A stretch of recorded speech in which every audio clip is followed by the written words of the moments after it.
This is the first in a series on the life of Jesus from a Jewish point of view, where we're going to be looking at the life of Jesus primarily through the Gospel of Matthew. Now, the Bible says that Jesus came in the fullness of time. And when you look at the world that Jesus was born into, there was something called the Pax Romana, which means the Roman peace. And what the Romans did is brought a general peace to the whole world. There have been wars year after year before that, but the Romans brought this peace.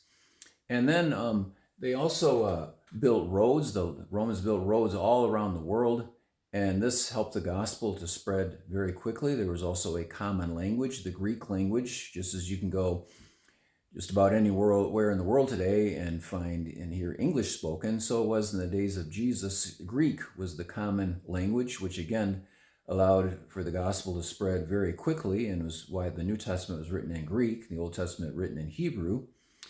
And then the Romans also brought crucifixion as a form of execution. And this was very important because Jesus had to die by crucifixion. There's one time, remember, they tried to stone him. Another time they tried to throw him off a cliff. But Deuteronomy chapter 1 says that anyone who was hung on a tree was under the curse of God. And the Apostle Paul brings out in Galatians chapter 3 that because Jesus was hung on the cross, which is a tree, he took the curse of God that should have been and belongs on us, but he took that curse upon himself. And so it was important also that his mode of death was by crucifixion. And then in Genesis 49:10, it says that the scepter would not depart from Judah until Shiloh comes. And the Messiah, Jesus, came through the tribe of Judah. And the Jewish people lost their right of self-governing and to execute people in the year 7 AD. Jesus was born before that in 6 or 7 BC. So he came just at the right time, according to Genesis 49:10, and Daniel chapter 9, the 70 weeks, said he would come 483 years after the decree to rebuild Jerusalem. It was Cyrus the Persian who allowed the Jews to return and rebuild the temple, and Jesus was born within that time frame. Now, the four Gospels are looking at the life of Jesus from four different points of view. The Gospel of Matthew is looking at the life of Jesus through Jewish eyes, showing them, the Jewish people, that he is the Jewish Messiah.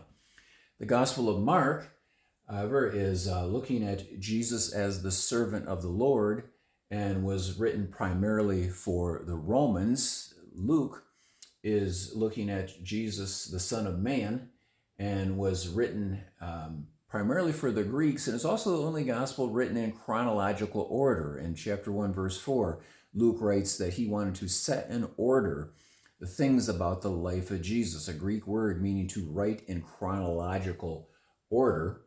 And then the Gospel of John was showing Jesus is the Son of God and written to everyone. And the Bible talks about the four sonships of Jesus. He's the son of David, which means he is the king. And in the Gospel of Luke, chapter 1, 31 to 33, the angel said to Mary that Jesus, her child, would sit on the throne of David.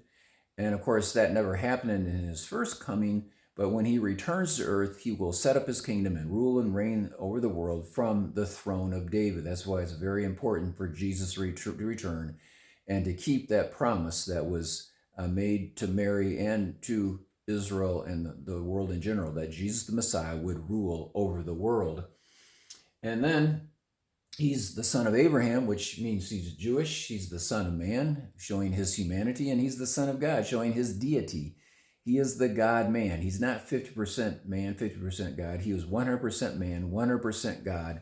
He is God in the flesh. Now, in Matthew chapter 1, we have we call the genealogy of Jesus. It's all a long list of names. And it shows that Jesus was from the line of Abraham and King David, showing that he is qualified to be the Messiah. And at the time of Jesus, every Jewish person had a genealogy, and these records were kept in the temple. But when the temple was destroyed in 70 AD by the Romans, all the genealogies were destroyed except the ones we have in Jesus here in Matthew chapter 1, and the other in the Gospel of Luke. And in this genealogy, there are 3 sets of 14. And the numerical equivalent of King David's name in Hebrew is the number 14. If you take the D, which is 4, V6, and add that up, 6 plus 4 plus 4 is a total of 14. It's a very subtle way that Matthew is just driving home the fact that Jesus is from the line of David, which means he is qualified to be the Messiah and is indeed the Jewish Messiah.